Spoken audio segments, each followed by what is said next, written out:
car is having some overheating issues, or at least some strange things happening with the cooling.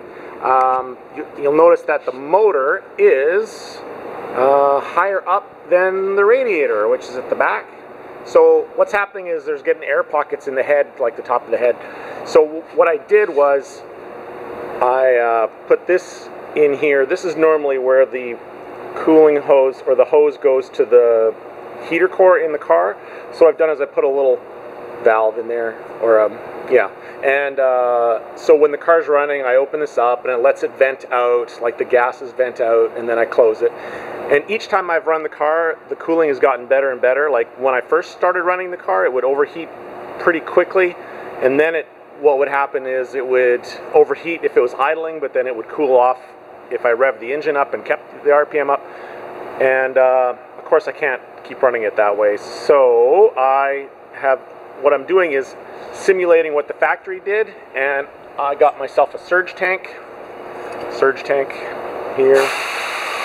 So I'm going to hook that thing up, and I hope to dig up a good diagram to show how cooling systems work, so you can see how this is going to solve the problem. So between this and an overflow tank, this is different than an overflow tank. This is a surge tank. So I'm going to hook that up, and hopefully that solves the problem.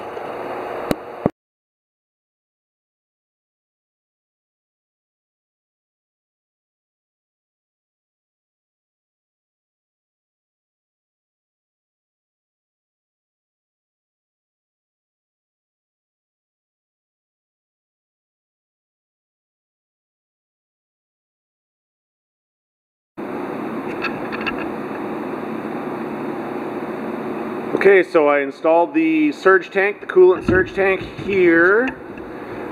It is sort of a temporary, just with the zip ties. I'll be making a permanent mount there. I just want to make sure that everything works and everything's positioned correctly. But, so this hose here goes all the way and it tees off to the front of the motor. This is a coolant line for the turbo. And the factory had a T-fitting here. But I didn't want to, it was an all one molded piece of hose, and I didn't want to use it because it forced me to have the hose go way out there and stuff, and so I didn't want that. So this is exactly the same thing, because the coolant comes up right there, there's a fitting. So this is essentially the same thing.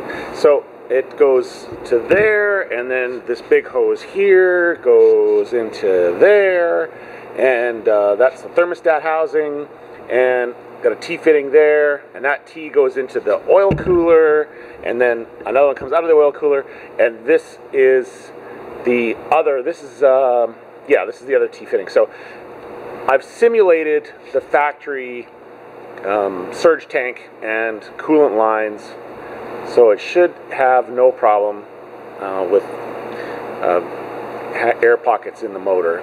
So it's not very pretty, I understand, there's a ton of hoses going, but this is all covered, and I don't have to worry too much about it. As long as it keeps my beautiful motor cool, then I don't care. Well, it seems to have worked. I hooked it all up, very similar to the factory settings, and now this one right here, this is the highest point of the cooling system.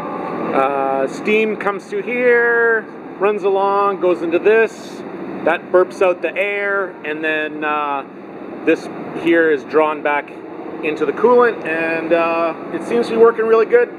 Temperature stabilizes around 215 degrees, which is warmer than I'm used to, because I'm used to old school muscle cars, which they don't like any more than 180 degrees, but this engine, being what it is, likes 215 degrees. So there we go. That is the cooling system sorted out.